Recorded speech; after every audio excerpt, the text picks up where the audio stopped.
네, 안녕하세요. 저는 면역학을 연구하는 신의철입니다.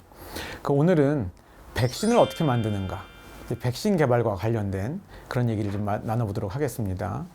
요즘에도 이렇게 코로나 이런 것도 유행하고 하면서 이 백신을 얼마나 빨리 만들 수 있느냐, 어떻게 만들까, 이런 논의들이 굉장히 그 어느 때보다도 활발하게 이루어지고 있는데요. 지금은 너무 급박하죠. 급박하기는 한데, 만약에 여유가 좀 있다면 바이러스에 대한 백신을 개발해야겠다. 여러 가지 이 작전들이 세워지게 됩니다. 바이러스들이 어떤 식으로 세포에 침입하는지 이런 것들을 좀 이해하는 게 좀 필요해요. 바이러스가 우리 몸에 들어왔을 때 결국은 세포 안으로 들어가야지 증식하고 합니다. 바이러스가 내 몸에 들어왔어도 세포 안으로 못 들어가면 이거는 감염이 성립이 안 돼요. 그렇기 때문에 우리가 이 백신 같은 걸 통해서 노리는 가장 중요한 면역 반응은 바로 항체입니다. 항체.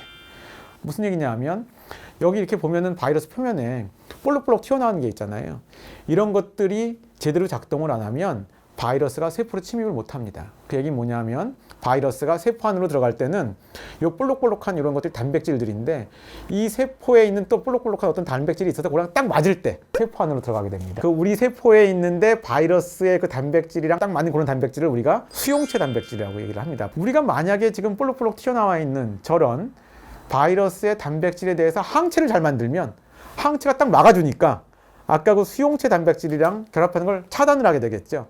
그러니까 결국은 백신을 만들 때 가장 중요한 거는 숙주세포로 들어갈 때 중요한 역할을 하는 그 단백질에 대한 항체를 만들면 백신은 끝난 겁니다. 그러니까 말은 되게 쉽죠. 말은 되게 쉬운데, 자, 그걸 어떻게 잘 만들 것인가? 너 한번 이거 백신 만들어봐 했을 때 그 목적은 똑같은데 사람들마다 전략이 이제 좀 달라지는 거죠. 구체적으로 어떻게 실행할까? 이제 그거에 대한 얘기를 좀 다음으로 말씀드리겠습니다. 파스테르, 그 유명한 루이 파스테르가 1800년대 중반 광견병 백신을 만들었어요. 광견병은 광견병 바이러스 질환이거든요. 존재도 잘 모르면서 그 백신을 만들었습니다.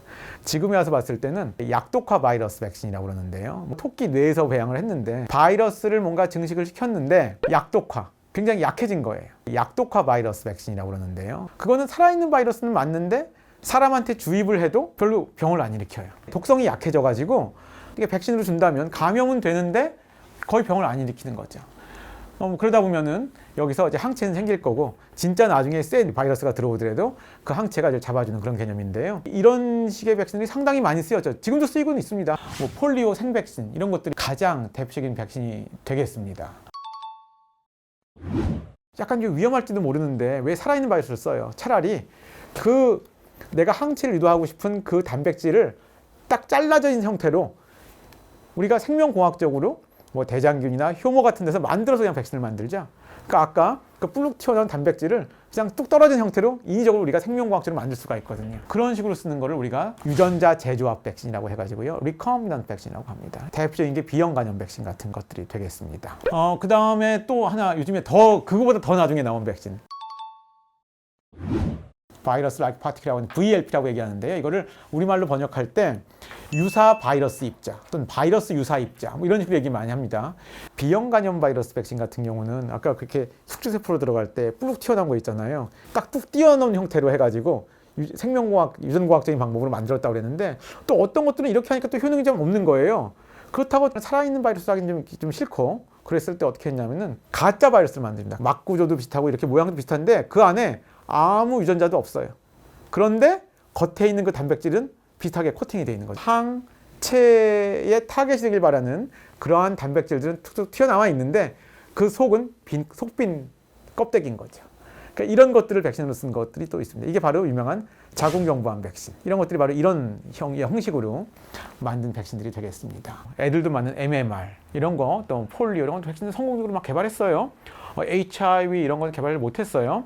근데 그러면 이렇게 질문할 것 같아요. 왜 어떤 바이러스는 백신을 개발했는데 성공적으로 개발할 수 있었고 어떤 거는 개발을 성공적으로 못했어요? 그런 걸 잘 분석해 봐야지 백신을 좀 잘 개발할 수 있지 않겠어요? 라고 얘기하실 텐데, 이유는 있습니다. 이유는 있는데 아주 역사적으로 보면 이런 것도 있어요. 아까 제가 말씀드린 몇 가지 버전 있잖아요. 그런 버전들로 백신 개발을 만들어 봤어요. 백신이 너무 효과가 좋은 거예요.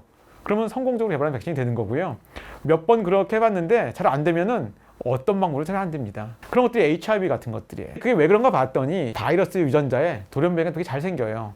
그러니까 우리가 백신을 놓고서는 항체가 생겼다 하더라도 금방 또 바뀌면 이게 항체가 또 무용지물이 되는 경우가 있는 거죠. 시도는 많이 했지만 잘 안 된 그런 것들 중에는 그렇게 바이러스의 돌연 변이가 너무 심해서 그런 경우도 있었다. 이제 이런 말씀을 드리면서요. 최근에 이슈가 되는 걸 한번 넘어가 보도록 하겠습니다. 근데 아직 쓰이고 있지는 않은데 DNA 백신, RNA 백신이라는 또 개념도 있어요. 근데 요즘에 이제 코로나가 나면서 그런 것들 조명을 좀 받고 있는데 백신을 만들 때 어떤 식으로 만들 거냐는 그 방식의 문제거든요. 근데 아까도 뭐 유전공학적인 제조합 백신도 있다고 그랬고요. 바이러스 유사입자도 그랬는데 그때 가장 중요한 게 뭐였죠? 막 코로나로 친다면 저 뾰족뾰족 튀어나온 그 이제 이름은 스파이크 프로틴입니다. 저거에 대한 항체를 만들면 되거든요. 그럼 어떤 사람은 지금 같은 때도 저거를 B형 간염 바이러스 백신처럼 유전자 제조합으로 조금만 뚝 띄워놓은 걸 만들려는 사람도 있을지도 몰라요.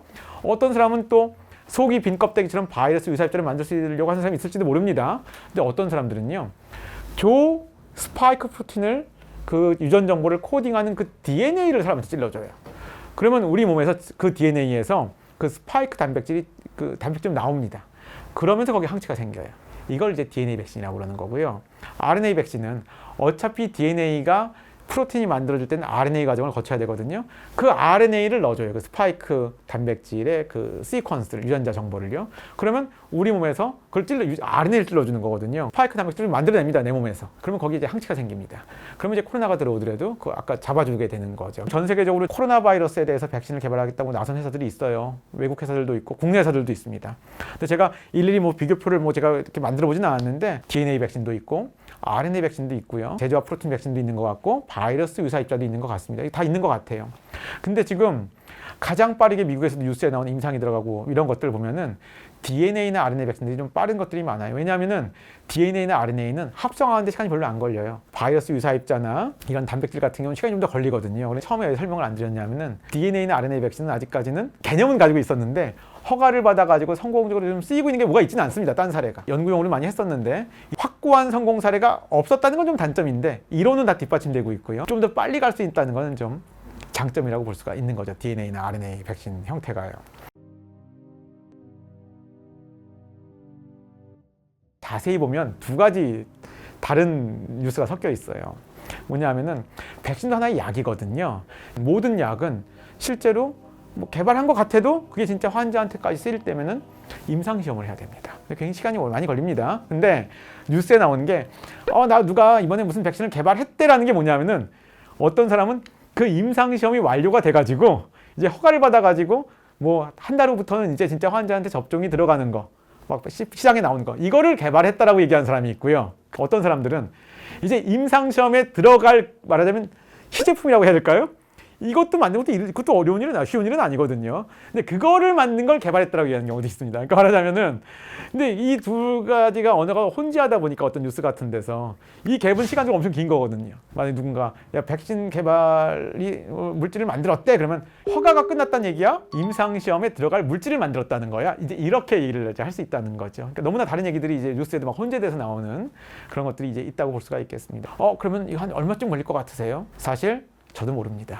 저도 모르는데요. 그러니까 그게 무슨 얘기냐면은 백신을 그 어떤 질병이 있을 때도 이렇게 막 서둘러서 개발하려고 했던 이런 때는 없었거든요, 사실은요. 백신도 하나의 약이라고 보면 아까 임상시험 과정을 거쳐야 된다고 그랬는데 모든 약들은 처음에는 비임상시험이라고 해가지고 동물 실험을 합니다. 동물 실험 해가지고 동물에서조차도 독성이 있으면 약간 그건 좀 그렇겠죠. 그러니까 뭐 독성이 있나 없나 또 특히 백신 같은 경우는 동물에서도 이제 효능을 할 수가 있어요. 그 바이러스가 동물에 감염되는 거라면 이 백신을 맞더니 동물에서는 감염이 안 되더라 진짜. 이 정도는 또 돼줘야 되지 않겠어요? 근데 이게 꼭 필요하진 않은 거가 뭐 예를 들자면은 뭐 어떤 바이러스 같은 경우는 동물에 감염되는 동물이 없어. 인간만 감염이 돼요. 그럼 아까 그런 건 또 넘어갈 수도 있겠죠. 할 수가 없으니까. 이런 경우도 있습니다. 근데 그게 끝나면 1상시험, 2상시험, 3상시험 이렇게 이 시험을 하게 됩니다. 근데 특히나 1상 같은 데서는 사람이 살 때도 세이프티 같은 걸 많이 봐요. 부작용은 없는지 이런 걸 많이 보고요.